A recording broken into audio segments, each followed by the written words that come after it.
Bonsoir à toutes et à tous. Je salue tout un chacun de nous.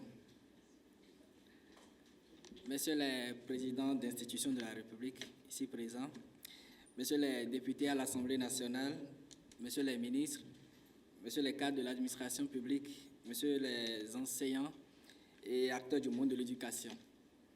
C'est à la fois un honneur et une profonde tristesse d'avoir à présenter un ouvrage sur Yves Coirot alors qu'il n'est pas là. J'ai connu l'homme un peu avant qu'il ne devienne ministre et sa nature pondérée. D'un calme olympien, était loin de lui infliger un destin aussi court et inattendu. Je suis peiné d'avoir dit des mots sur un homme qui n'existe plus. En Afrique et peut-être ailleurs aussi dans le monde, parler d'un mort revient à utiliser des mots et des phrases qui généralement sont loin de ce qu'il a été. C'est pourquoi cet exercice est pénible parce qu'il ne permet pas de déterminer la sincérité des propos. Pourtant, il faut bien le reconnaître que le ministre Yves Coirot est un homme d'assez. Très peu de nos acteurs, de nos leaders aujourd'hui, peuvent, avec la sincérité, croire qu'ils ressemblent à leurs semblables à cause de leur distance avec les humains. Je suis embarrassé parce que l'auteur, en effet, est un proche collaborateur de celui dont il est question ici. Une bonne raison de plus de dire et de faire des confidences et la perception de l'homme peuvent être travesties dans leur sincérité par la nature des acteurs et des proches mêlés à l'entreprise de témoignage livresque. J'ai été sollicité pour présenter cet ouvrage et j'avais souhaité pouvoir être à la hauteur, non pas par l'exercice, mais pas de l'homme dont il est question. Je vais donc me jeter à l'eau. Présentation de la couverture du livre. Commençons par les couleurs. Entre le noir et le blanc, il est difficile de déterminer la couleur dominante. Ce qui est bien normal et traduit la duplicité de notre monde. Les spirituels parleront du yin et du yang, d'une sorte d'équilibre qui est établi ici par la difficulté à déterminer laquelle des deux couleurs est dominante. Notre monde est en équilibre et c'est ce qu'il faut en retenir. D'un noir émerge l'or, de la brillance et de la valeur. Avec cette lumière naissante qui annonce à l'aube, mourir, c'est annoncer en Afrique une nouvelle vie. Il faut donc se consoler. Yves Coirot n'est pas mort.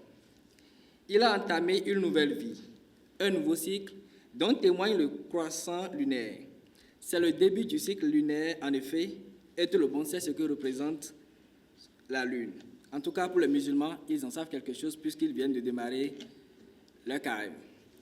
La position sur la photo de celui dont on parle dans le livre est illustrative.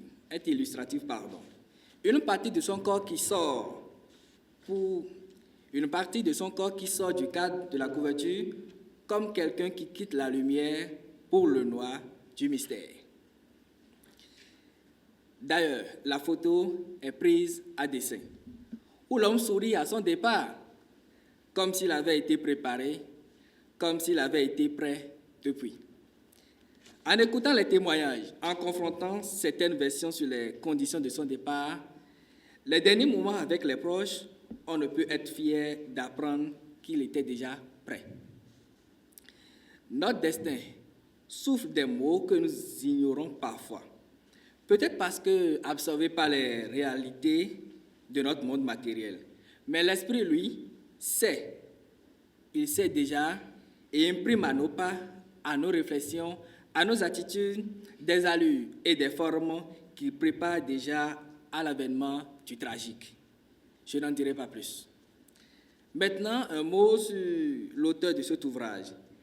Aymeric Okupeli est un professionnel de la communication, un des proches collaborateurs du ministre défunt, qui devient ainsi un essayiste et biographe de son ancien patron. C'est une première expérience qui révèle tout le talent caché de l'homme.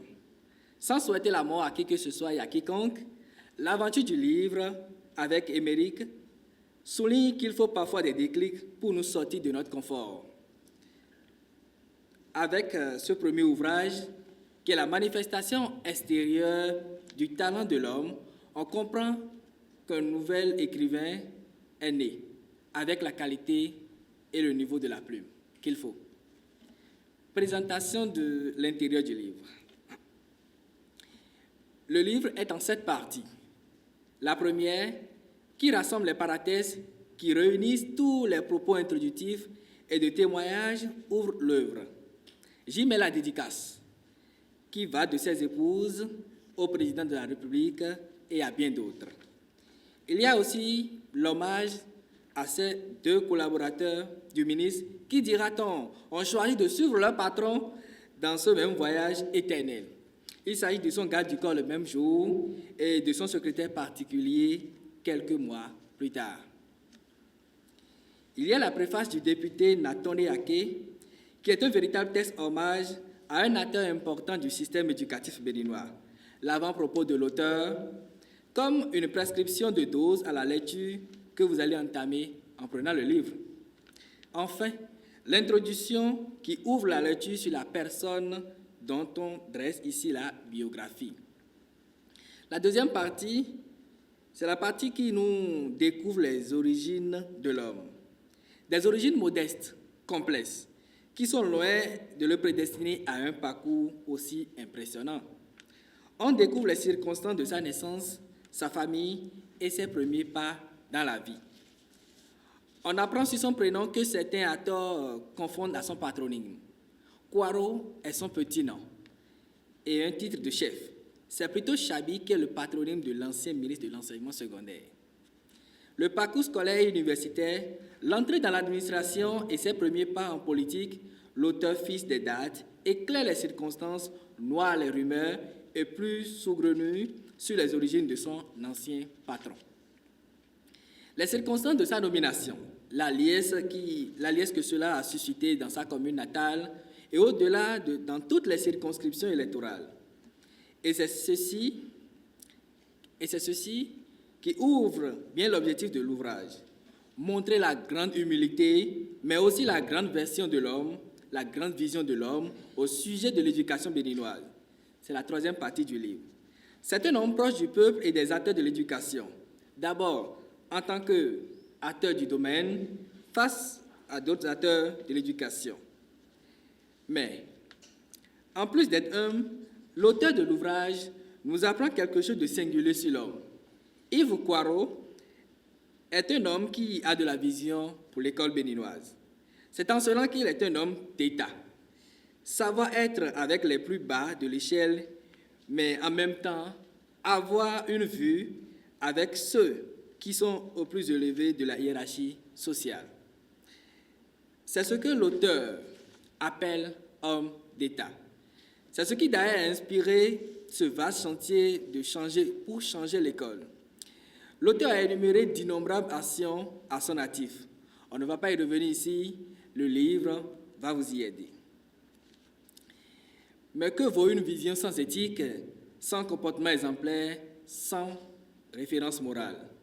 C'est en cela que l'ancien ministre est atypique, selon l'essayiste. Il a su agencer, d'après l'auteur, la morale à la vision d'homme d'État et surtout d'être humain. Certains sont convaincus que lorsqu'on a atteint le niveau, il faut se départir de la catégorie sociale à laquelle on appartient. La 4e partie rapporte les détails autour de ce départ précoce, funeste et inespéré. Très peu de gens connaissent les précisions liées au dernier moment de son décès. À la page 61, vous n'allez pas non plus couler les larmes, mais de l'émotion. La 5e partie, les témoignages allant de la famille proche aux autorités qui l'ont connu. La 6e partie, les oraisons funèbres. 3. La pertinence de l'entreprise d'écriture. Une sorte de gratitude de l'auteur pour son patron. Avoir un patron comme lui et ne pas laisser un cadeau pour la postérité serait une ingratitude. le témoignage d'une difficulté à accepter la réalité en dépit du temps qui passe. Publier ce livre apparaît comme une démarche cathartique pour aider l'auteur à se convaincre de ce qui est arrivé. Le choix d'un bouquin de peu de paille révèle la volonté de laisser le silence prévaloir à côté des mots dont la multitude pourrait enlever un moment la profondeur du deuil, un mal-être. Écrit par la contrainte pour révéler certaines réalités pour l'auteur lui-même. J'ai parlé de l'effet cathartique qui lui permet de guérir d'une réalité qu'il n'accepte pas encore, ce qui est le cas de bien d'autres personnes aussi. Mais il y a aussi de la thérapie par la confession. On est coupable ou l'on ne se sent pas coupable. Parfois également on est coupable et on se dit mais comment on peut imaginer qu'une telle chose puisse arriver parce que l'on pourrait choisir être là au moment du drame et en faire quelque chose. C'est une question de vision et de perception de la réalité. L'auteur de cet ouvrage fait donc œuvre utile à bien des égards.